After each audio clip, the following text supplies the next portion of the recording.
यात्रा शुरू करने से पहले कुछ ज़रूरी बातें। ये रेल यात्रा सर्दियाँ शुरू होने से पहले की है। वैसे ये यात्रा मैं अपलोड नहीं करने वाला था, पर आप लोगों ने बहुत सारे कमेंट्स किए, इसलिए थोड़ी हिम्मत करके मैं इस ट्रेन जर्नी को आप सभी को दिखा रहा हूँ। यात्रा तो पुरानी है, पर यकीन मानिए कुछ खास है इसमें, और ये कहानी मुझे आप सभी को सुनानी थी। तो चलिए इस जर्नी की शुरुआत करते हैं। तो आज हम भारत की सबसे लंबी डेली रनिंग ट्रेन में यात्रा करने वाले हैं, और ये ट्रेन है अवध आसाम एक्सप्रेस, जो कि चलती है डिब्रूगढ़ आसाम से लालगढ़ राजस्थान तक। और यहाँ से गुवाहाटी तक यही डीजल इंजन हमारी ट्रेन को खींचने वाला है। फिर उसके बाद गुवाहाटी में ट्रेन का जो ट्रैक्शन है वो चेंज होकर के इलेक्ट्रिक में कन्वर्ट हो जाएगा। और आज हम जर्नी करने वाले इस ट्रेन के सबसे हायर क्लास यानी कि फर्स्ट क्लास में। और बहुत दिन से मैं सोच रहा था कि कोई ऐसी लंबी जर्नी की जाए फर्स्ट क्लास में। ये रहा हमारा केबिन जिसमें आज हम यात्रा करने वाले। इस केबिन में 4 लोग जो है वो बैठ सकते हैं। वैसे बात करें तो ये HA1 कोच है, यानी कि आधा जो है वो फर्स्ट क्लास है, फर्स्ट क्लास की सीटिंग अरेंजमेंट है, और आधा कोच जो है वो सेकंड AC का अरेंजमेंट है, आप देख सकते हो। तो अपने तय वक्त यानी कि सुबह के 10:20 पे डिब्रूगढ़ से अपना डिपार्चर हो चुका है।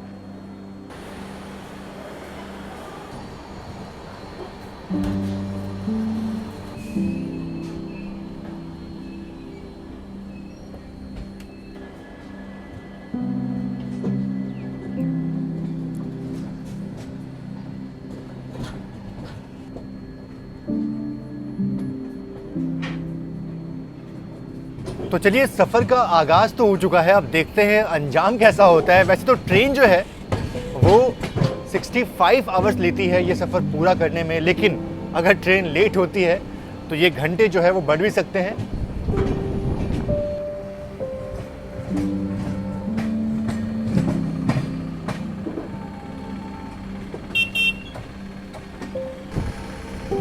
और ये जो लाइन आप देख रहे हैं ये निकल जाती है डिब्रूगढ़ टाउन की तरफ। फिलहाल अभी आसाम में है, तो आसाम की चाय के बागान हर तरफ देखने को मिल जाते हैं। फर्स्ट क्लास में साफ सफाई भी शुरुआत से होने लगती है। और ये है ट्रेन का 2AC जो कि बिल्कुल साफ़ सुथरा दिख रहा है। अभी तो ट्रेन यहाँ से चलती है डिब्रूगढ़ से, इसलिए सब कुछ साफ़ सुथरा और बढ़िया दिख रहा है एकदम। और बड़ी जल्दी इस जर्नी का पहला हॉल्ट यानी कि न्यू तिनसुकिया जंक्शन भी हम पहुंच जाते हैं।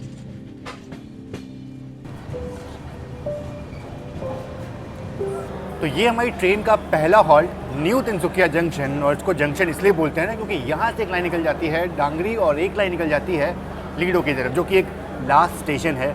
अच्छा, एक और चीज़, ट्रेन को तो करीब 36 साल पहले शुरू किया गया था, करीब 1986 में, लेकिन उससे पहले ना इस पूरे रूट में मीटर गेज का साम्राज्य था।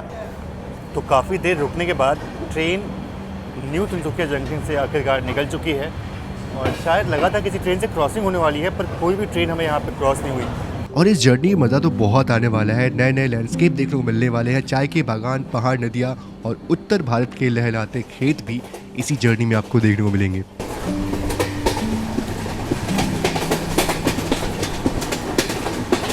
और ये मेरे ख्याल से दीहिंग रिवर है, जो कि ब्रह्मपुत्र नदी का ही एक अंश है और अरुणाचल आसाम की ज़मीन को सींचती है।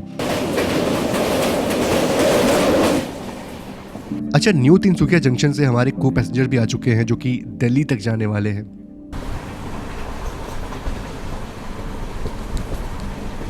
यहाँ के लोगों का जीवन कितना ज़्यादा सही है ना।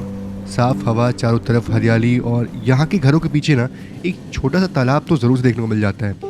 इसके पीछे कारण क्या है सिर्फ यहाँ पे जो लोग रहते हैं उन्हीं को पता होगा। तो जो लोग यहाँ के हो मुझे कमेंट बॉक्स में ज़रूर से बताइएगा।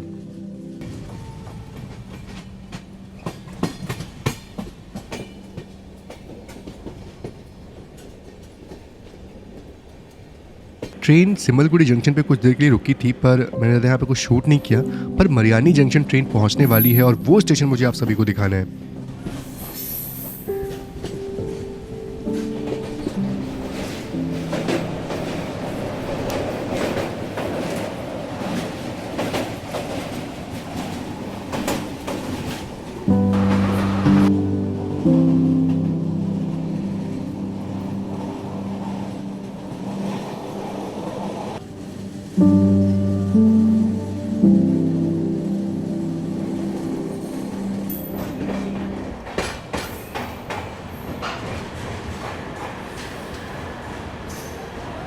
आज तो हर एक किलोमीटर जो है वो काउंट करने वाला है। फ़िलहाल 200 किलोमीटर की जर्नी जो है वो हमने पूरी कर ली है और पहुंच चुके हैं मरियानी जंक्शन। और पता है इसको जंक्शन क्यों कहते हैं? क्योंकि यहाँ से एक लाइन जो है वो जोरहट की तरफ निकल जाती है और एक लाइन जो है वो फरकटिंग जंक्शन की तरफ निकल जाती है जिधर हम जाने वाले हैं, तो इसलिए मरियानी को जंक्शन बोलते हैं। और फिलहाल अभी तो हम आसाम के अंदर है, लेकिन जल्द ही हम नागालैंड में एंटर करने वाले हैं। जो मरियानी है वो ऑलमोस्ट बॉर्डर पे है नागालैंड के, और इसके आगे जो स्टेशन है दीमापुर वो नागालैंड के अंदर में आता है। तो हम नागालैंड में भी जाने वाले हैं इस ट्रेन से। तो देखो यार, बहुत सारे स्टेट जो है वो कवर करने वाले हैं इस ट्रेन से हम।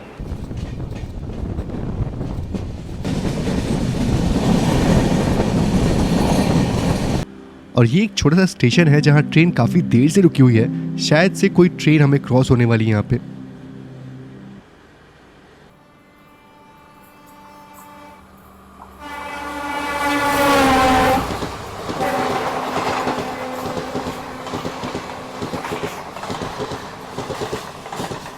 तो ये थी रंगिया न्यू तिनसुकिया एक्सप्रेस जो कि अभी हमें क्रॉस हुई, और इसीलिए हमारी ट्रेन को यहाँ पे काफ़ी देर से रोका गया था। तो सफ़र तो काफ़ी लंबा है और इस लंबे सफ़र में अगर खाना अच्छा मिल जाए ना तो फिर क्या ही कहने। तो ये है हमारी यात्रा का पहला प्रॉपर मील। बिल्कुल सिंपल दाल चावल रोटी और सोयाबीन आलू की सब्ज़ी, 80 रुपीज़, वो भी बिल के साथ। बहुत ही अच्छा। और ये जो आप ट्रेन देख रहे हैं ना, ये है अवध आसाम एक्सप्रेस जो कि लालगढ़ से डिब्रूगढ़ की तरफ जा रही है। और इस पूरी यात्रा में ये ट्रेन हमें कई बार क्रॉस होने वाली है, आप बस गिनते रहिए। तो अभी ट्रेन दीमापुर पहुंचने वाली है और टेक्निकली हम नागालैंड में एंटर कर चुके हैं। और यहाँ पे लोगों के घरों के आसपास साफ़ सफाई तो बहुत है, और साथ ही साथ यहाँ भी मुझे जो छोटे छोटे तालाब है ना वो देखने को मिल रहा है घरों के आसपास। खैर अपना अराइवल हो चुका है दीमापुर रेलवे स्टेशन पे।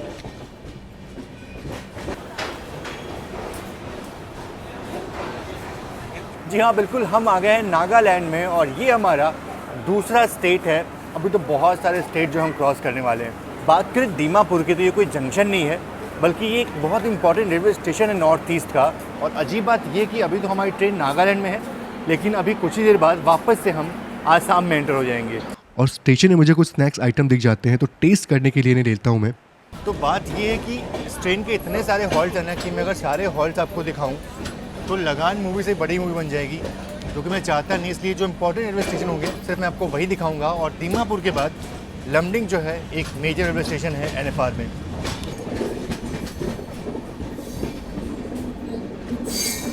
मैं यहाँ पे लोगों के जो कच्चे घर है ना उनको फिल्माने में व्यस्त था, तभी कुछ ऐसा होता है जिसकी उम्मीद मुझे यहाँ बिल्कुल भी नहीं थी। आया छीनने के लिए, हाँ, कूद रहा था।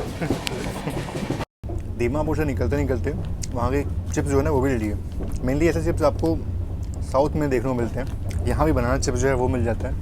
और उसके साथ साथ ये बड़ा स्पेशल चीज़ मिला, मेरी नज़र गई इस लड्डू पे, और इस पर लिखा हुआ है ये सेवई चीरा लड्डू। अब देखते हैं भाई ये कैसा होता है। वाकई में अच्छे हैं, ये एक अलग जायका जो है वो आज मिला मुझे। और मैं पहाड़ ढूंढ रहा था तो फाइनली दूर से ही पर हिमालय की चोटियाँ दिखाई दी, पर बस कुछ समय के लिए थी वो।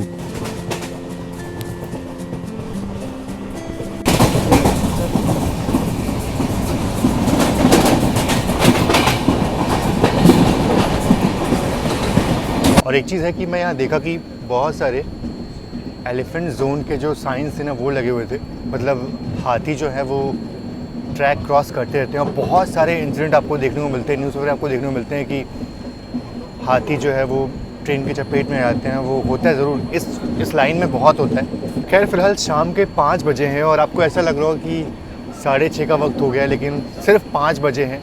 और जैसा कि आप सबको पता है कि नॉर्थ ईस्ट में जो सनसेट है वो थोड़ा जल्दी होता है, सनराइज़ जो है वो थोड़ा जल्दी होता है। 5:30 5:40 तक ऑलमोस्ट सन जो है वो डूब जाएगा। 6 बजे तो आई गेस अंधेरा बिल्कुल हो जाता है। और अभी भी लमडिंग जो है वो हमसे 15 मिनट की दूरी पे है।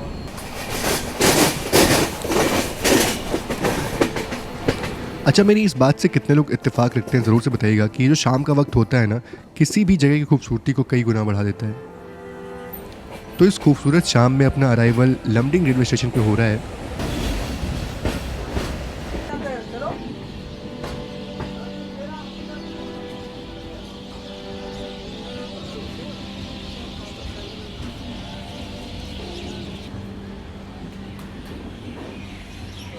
तो करीब 376 किलोमीटर की जर्नी पूरी करके पहुंच चुके हैं लमडिंग रेलवे स्टेशन। और लमडिंग रेलवे स्टेशन को gateway to the north east ही बोलते हैं, क्योंकि यहाँ से जो असली नॉर्थ ईस्ट है ना वो शुरू हो जाता है। और इस स्टेशन पे ना खाने पीने को बहुत कुछ मिल जाता है, पूरी सब्जी से लेकर के फ्रूट्स सब कुछ यहाँ पे आपको मिल जाता है। लमडिंग जो है वो जंक्शन रेलवे स्टेशन है, और जंक्शन इसलिए है क्योंकि यहाँ से एक बहुत ही खूबसूरत रेल रूट जो है वो निकल जाता है बदरपुर की तरफ वाया न्यू हाफलोंग। तो कभी ज़रूर से उस रूट पर ट्रैवल करूँगा। फ़िलहाल अभी तो अवध असम में जर्नी चल रही है, लालगढ़ तक ट्रैवल करना है, वापस नॉर्थ ईस्ट आएंगे और ज़रूर से इस रूट को भी एक्सप्लोर करेंगे।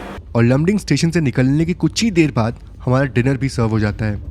तो बाहर इतना गुप अंधेरा ना कि ऐसा लग रहा है कि रात के 9:30 बज चुके हैं, लेकिन ऐसा नहीं है, सिर्फ 7:30 का वक्त हुआ है। और मेरे ख्याल से इधर नॉर्थ ईस्ट में ना लोग जल्दी अपना डिनर जो है वो कर लेते हैं, और हमारा डिनर भी 7:30 बजे आ गया। अमूमन 8 साढ़े 8 तक डिनर आता है नॉर्मल ट्रेन में, नॉर्थ की बात करें तो। और देखते हैं भाई डिनर कैसा है आज का। देखो ये थाली खुल गई है, राइस है, बढ़िया दाल है, सब्ज़ी है ग्रेवी वाली आलू मटर की, और रोटियां जो है वो दी गई। और इसमें जो है वेज बिरयानी हमने मंगाया है 80 रुपीज़ पर प्लेट के हिसाब से, और ये खाना भी 80 रुपीज़ पर प्लेट के हिसाब से। और मैं बड़ी आसानी से सब कुछ फिनिश कर सकता हूँ, क्योंकि वाकई में टेस्ट काफ़ी अच्छा है।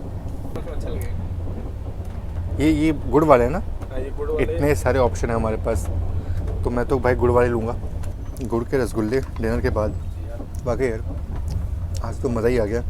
इतना अच्छा डिनर, उसके बाद से इतना अच्छा डेजर्ट, गुड़ वाले रसगुल्ले जो कि बंगाल में बहुत फेमस होते हैं, बहुत बहुत सॉफ्ट होते हैं। और स्टेशन पे, लमडिंग स्टेशन पे इतना अच्छा मिल गया, वाकई बहुत अच्छी बात है। तो मैं था कोच के अंदर, और ट्रेन जो थी वो चागी रोड पे आके रुकी थी। और अब मुझे लग रहा है कि थोड़ा पहले मुझे यहाँ पे आना चाहिए था, क्योंकि स्टेशन वाकई बहुत ही खूबसूरत था। लोग यहाँ वॉकिंग कर रहे हैं, बैठे हुए हैं। मैं बिल्कुल लास्ट मोमेंट पे आया। कोच में हमारे जो को पैसेंजर लोग हैं वो तो सो रहे हैं, पर हम लोग अभी उठ के तैयार हो गए, क्योंकि गुवाहाटी जो है बस पहुँचने वाले हम लोग। अपना अराइवल जो है वो हो रहा है गुवाहाटी में। और गुवाहाटी स्टेशन के आउटर पे हमें डिब्रूगढ़ राजधानी मिल जाती है।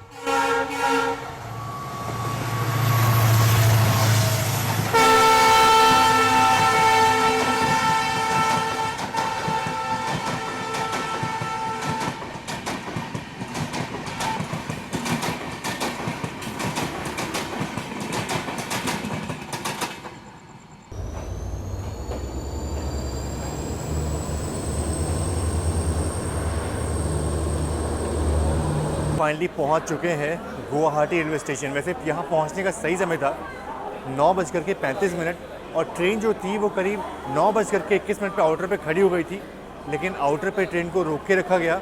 और अब यानी कि करीब 10 बजे इस ट्रेन को प्लेटफॉर्म पे एंट्री मिली है। तो और यहाँ पे ना अपना जो ट्रैक्शन है वो चेंज होने वाला है। अभी तक ट्रेन जो थी वो डीजल लोकोमोटिव के साथ चल रही थी, और यहाँ पे अब इलेक्ट्रिक लोकोमोटिव जो है वो लगने वाला है हमारे ट्रेन में।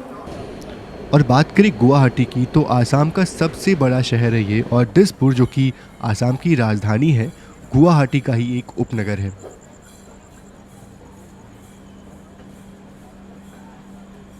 तो आंखों में नींद ज़रूर से है, पर ट्रेन जो है वो गुवाहाटी से निकलने के बाद से जस्ट पहुंचने वाली है कामाख्या जंक्शन। तो चलिए कामाख्या जंक्शन का अराइवल जो है वो ले लेते हैं, क्योंकि ये स्टेशन बहुत इंपॉर्टेंट स्टेशन है। तो आज के दिन में ये स्टेशन दिखाना बहुत ज़रूरी था।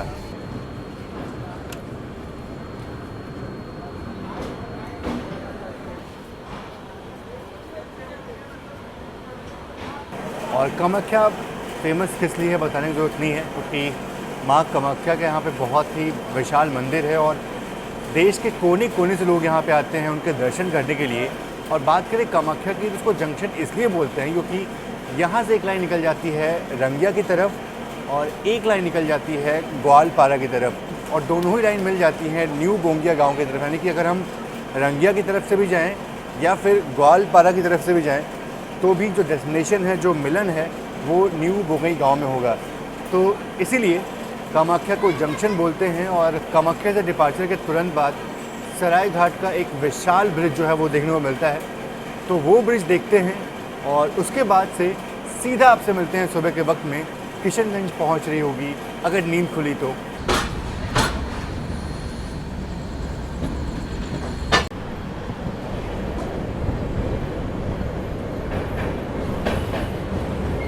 ब्रह्मपुत्र नदी के ऊपर बना ये रेल कम रोड ब्रिज 1962 में बनाया गया था और नॉर्थ ईस्ट को भारत के दूसरे राज्यों से जोड़ने में ये बहुत ही अहम भूमिका निभाता है और इसकी लंबाई करीब 1500 मीटर है और उस वक्त इसको बनाने की लागत 10 करोड़ रुपए थी।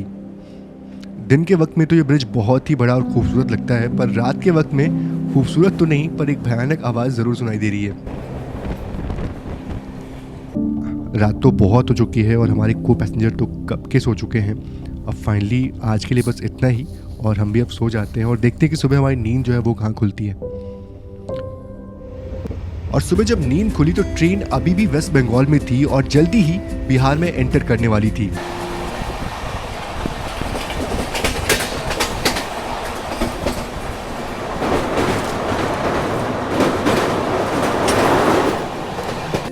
और यहाँ भी कुछ कुछ जगहों पे चाय के छोटे छोटे बागान देखने को मिल जाते हैं।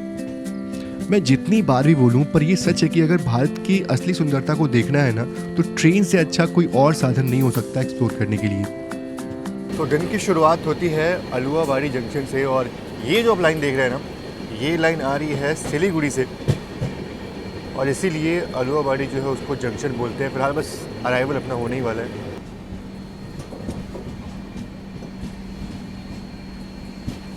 तो सुबह 8:20 का वक्त हो चुका है और पहुंच चुके हैं अलुआबाड़ी रोड जंक्शन। और इसको जंक्शन किस लिए कहते हैं मैं आपको बताया था स्टार्टिंग में ही। बाकी आज का दिन बहुत ही इंटरेस्टिंग होने वाला है क्योंकि आज हम पूरा दिन जो है वो बिहार एक्सप्लोर करने वाले हैं। तो 9 राज्यों से होकर गुजरने वाली अपनी ट्रेन का ये तीसरा राज्य था, यानी कि वेस्ट बंगाल। और वेस्ट बंगाल के बाद जो है अब जल्दी ही बिहार में एंटर करने वाले हैं। अलुआबाड़ी रोड जो है ये बंगाल का आखिरी हॉल्टिंग स्टेशन है। इसके बाद किशनगंज आएगा जो कि बिहार में आता है।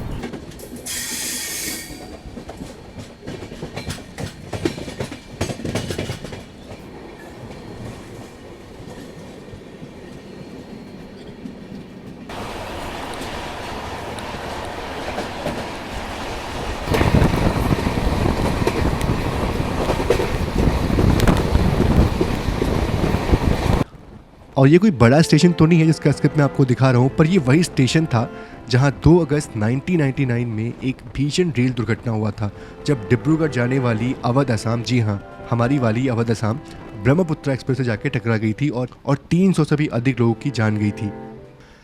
खैर हमारी ट्रेन बिहार में एंटर हो चुकी है और बिहार के अंदर अपना पहला हॉल्टिंग स्टेशन किशनगंज स्टेशन भी पहुँचने वाले हैं।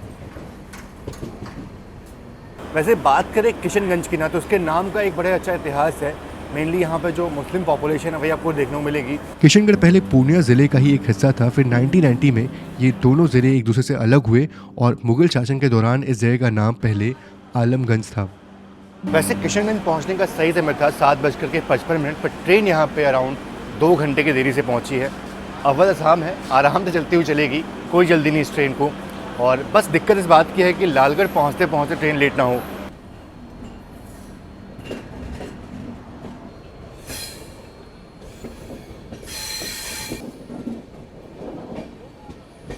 तो किशनगंज से निकलने के बाद अगर आप देखो तो बिल्कुल बांग्लादेश के बॉर्डर से हम गुजर रहे हैं और चारों तरफ अगर आप देखो तो एक तरफ भूटान है, एक तरफ नेपाल है और जस्ट चिकन नेक से हम निकल चुके हैं। अब हम अंदर थे और तभी डिब्रूगढ़ राजधानी हमें क्रॉस करके चली जाती है।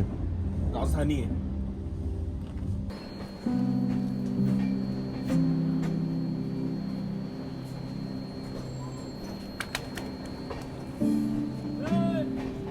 और वो दूर कौन सी ट्रेन खड़ी है?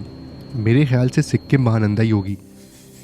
जी हाँ, ये वही ट्रेन है और आज भी ये ट्रेन करीब 2 घंटे लेट चल रही है, पर सर्दियों में ये ट्रेन 8 से 10 घंटे लेट हो जाती है।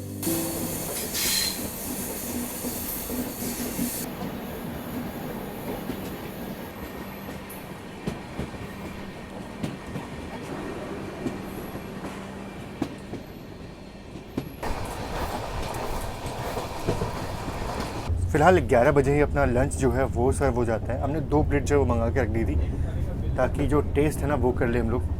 और उसके साथ ही साथ एक वेज बिरयानी जो कि कल बहुत ही अच्छी लगी थी हमें, वो भी आज ऑर्डर कर दी हमने। बहुत ही गर्म है ये, तो इसको तो हम बाद में ट्राई करेंगे। पहले कटिहार का जो अराइवल है वो देखते हैं।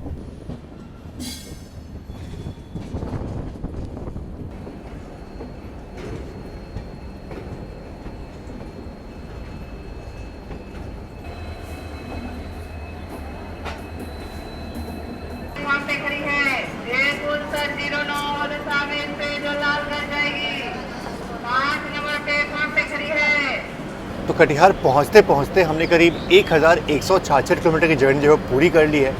और बात करें कटिहार की तो उसको जंक्शन इसलिए बोलते हैं क्योंकि यहाँ से ना बहुत सारी लाइनें जो है वो अलग हो जाती हैं। एक लाइन तो जिधर से हमारे यानी कि बारसोई की तरफ से, एक लाइन यहाँ से निकल जाती है मनिहारी की तरफ से, एक छोटी सी लाइन है वो, और एक लाइन यहाँ से निकलती है पूर्णिया की तरफ, और एक लाइन निकल जाती है खगड़िया की तरफ। तो इतनी सारी लाइनें जो हैं वो यहाँ से निकलती है, और तो इस लिहाजे से ये एक बहुत बड़ा जंक्शन है। और जितनी भी ट्रेन नॉर्थ ईस्ट की तरफ जाती है ना, उन सभी का हॉल्ट जो है कटिहार जंक्शन होता ही होता है। और बिहार में इंटर करते ही बाटी ना मिले ऐसा कैसे हो सकता है। बस बाटी चोखा अगर मिले तो मज़ा आता है, लेकिन हाँ फिलहाल ये बाटी भी अच्छी लग रही है। इसका स्मेल काफ़ी अच्छा लग रहा है, जो चटनी का जो स्मेल है ना वो बहुत ही अच्छा है। बहुत टाइम बाद जो है बाटी खा रहे हैं। हालांकि स्टफिंग के नाम में कुछ नहीं इसके अंदर है, इससे और चीज़ मिल सकती है बाटी, पर हमारी तो यही काफ़ी, क्योंकि बहुत टाइम बाद ये खाने को मिल रहा है। तो कटिहार में बाटी और चाय तो काफ़ी अच्छी मिल गई। अब यहाँ से ट्रेन का डिपार्चर भी हो गया। बाकी अब ऑलमोस्ट हम बिहार में एंटर कर चुके हैं। बिहार में तो बहुत पहले एंटर कर चुके थे, लेकिन डीप जो पूरा बिहार है ना, अब हम घूमेंगे। और मैं दरवाजे पे इसलिए खड़ा हूँ क्योंकि जल्दी ही अवध आसाम एक्सप्रेस फिर से हमें क्रॉस होने वाली है। और आज रात अगर ट्रेन गोरखपुर टाइम से पहुँच जाती है तो एक बार फिर से अवध आसाम हमें आज के दिन ही क्रॉस हो जाएगी।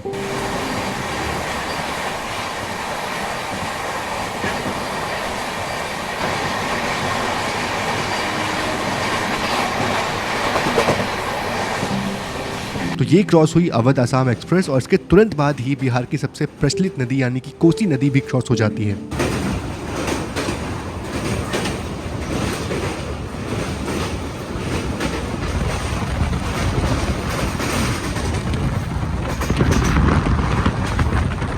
तो अपना लंच जो कटिहार के पहले ही मिल गया था, लेकिन कटिहार के डिपार्चर के बाद जो है हमने अपना लंच जो है वो खोला है। और ये देखो, हमने बहुत सी चीज़ें वो ऑर्डर की हैं। एक तो 2 थाली ऑर्डर की हमने, और एक वेज बिरयानी जो है वो ऑर्डर की है। और सबसे अच्छी बात ये है कि इन सभी का बिल जो है ना, अगर आप मांगो तो आपको मिल जाएगा बिल। और ये याद रखो तो सबकी प्राइस जो है वो 80 रुपीज़ है। इवन जो वेज बिरयानी है इसकी प्राइस जो है वो 80 रुपीज़ है। तो चलो अच्छी बात है कि बिल जो है वो मिल जाती है। वाकई में इतना अच्छा खाना अगर ट्रेन में मिले ना तो बाहर से कुछ ऑर्डर करने की ज़रूरत ही नहीं है। और वाकई में टेस्ट बहुत ही बढ़िया है। तो मानसी जंक्शन में अपना अराइवल बस होने ही वाला है। और ये जो आप लाइन देख रहे हैं ना, ये लाइन आती है सहरसा की तरफ से, और बस इसीलिए मानसी को जंक्शन बोलते हैं।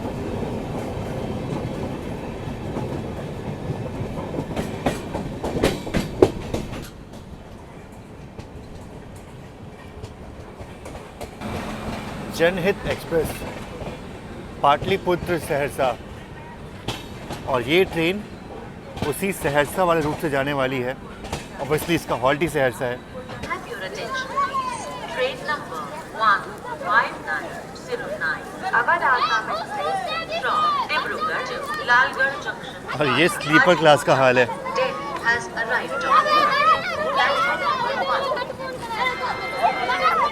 कृपया डिब्रूगढ़। मैं तो ये सोच रहा हूँ कि स्लीपर में इतना ज़्यादा भीड़ है 206 जनरल क्लास में क्या हाल होगा। from Patliputra। आओ स्लीपर में चलते हैं, पहले आओ यहीं चलते हैं इसे। बाप रे कितनी ज़्यादा भीड़ आ गई। कहाँ जाइएगा? दिल्ली जाइएगा। जितने भी अनऑथराइज्ड लोग हैं सबका टिकट जो है कटेगा आज।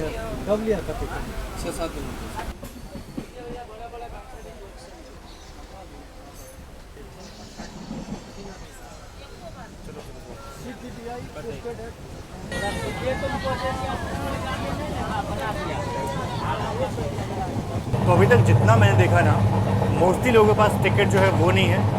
टिकट यहाँ बनवाया जा रहा है, कोई प्लेटफॉर्म टिकट लेकर के अंदर घुस गया और उसके बाद से उसकी टिकट जो है बनाई जा रही है। यहाँ तो एक तो टिकट नहीं मिल रहा है, प्लस पेपर पड़ा हुआ है हम लोगों का परसों बीकॉम का। अब फ़ोन भी चोरी हो गया है। पढ़ाई के लिए जाने से फ़ोन चोरी हो गया। ऑनलाइन पेमेंट नहीं कर सकते, कहीं कैश लेके रखे थे वो ख़त्म हो रहा है। आपका है? आपका है क्या साइकिल? मुझे ना अपने बचपन के दिन याद आ रहे हैं जब ट्रेन में साइकिल जो है लोग चढ़ा करके ट्रैवल करते थे, और स्लीपर क्लास में मुझे कुछ ऐसा ही दिखाई दिया। और ये देखिए भैया इसको ऐसे बांधे, ऐसे कोई निकाल नहीं सकता इसको। क्या बढ़िया सिक्योरिटी है साइकिल की। तो चलिए बातों बातों में खगड़िया स्टेशन भी आ चुका है अभी।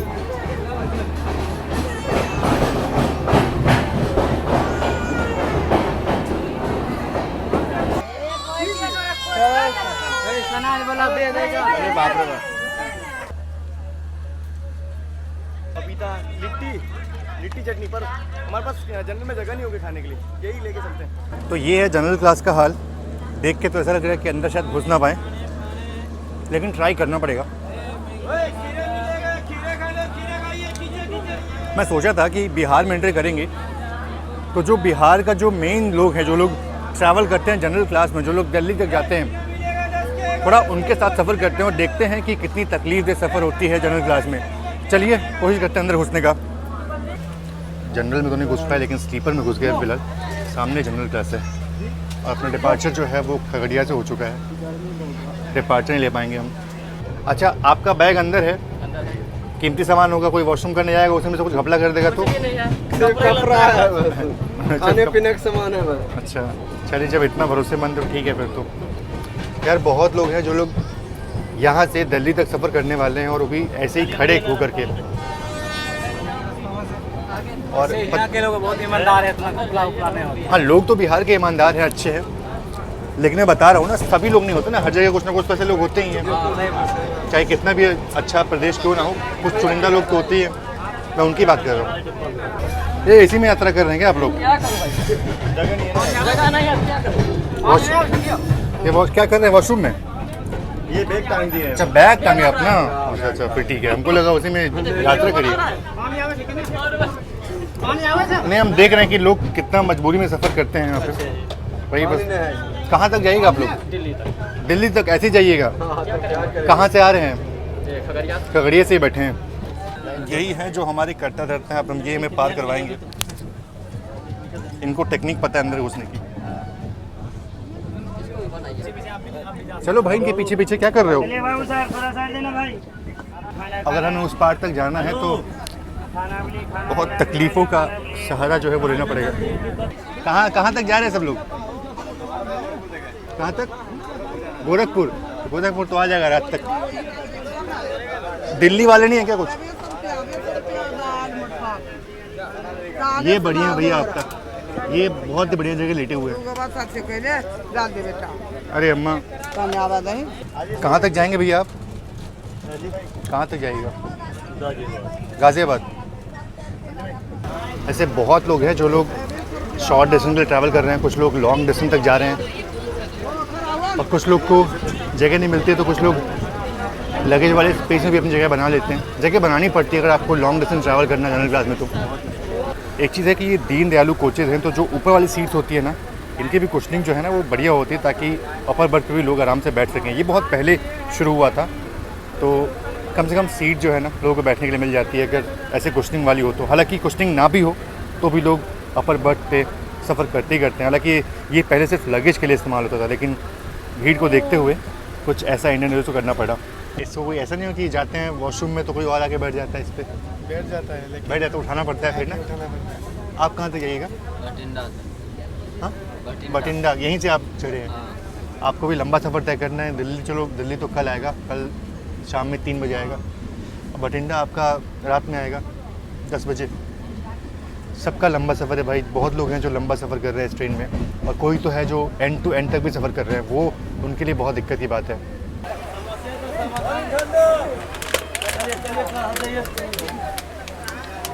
तो बहुत देर से ट्रेन जो थी ना वो रुकी हुई थी। कारण ये था कि ट्रैक पे कुछ तो काम चल रहा है। यही काम चल रहा था, इस कारण से ट्रेन को बहुत देर के लिए रोका गया था।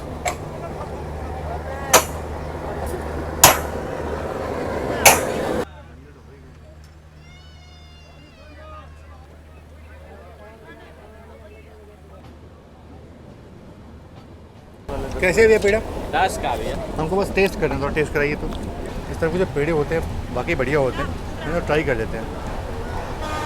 वाकई में काफ़ी बढ़िया है।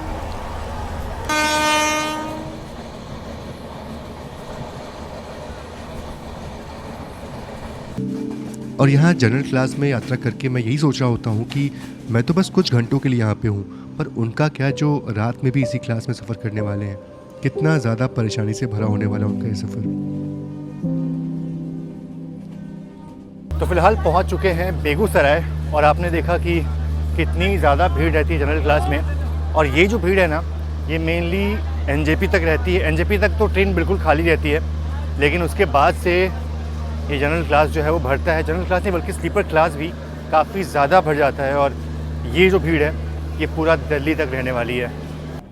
बेगूसराय से निकलते ही मैं शारीरिक तो नहीं पर मानसिक रूप से थक गया था और वापस अपने कोच में चला जाता हूँ। एक चीज़ ये भी है कि जितना इस ट्रेन का टिकट है ना फर्स्ट क्लास का, अराउंड 6,500 रुपये, असल में कुछ लोग जो हैं, जो लोग जनरल में ट्रैवल कर रहे हैं, असल में ये उनकी मंथली सैलरी होती होगी। ये सोच कर के काफ़ी ज़्यादा ऑड लगता है।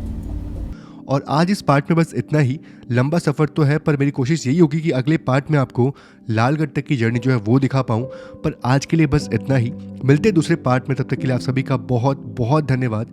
जय Hind and God bless you all.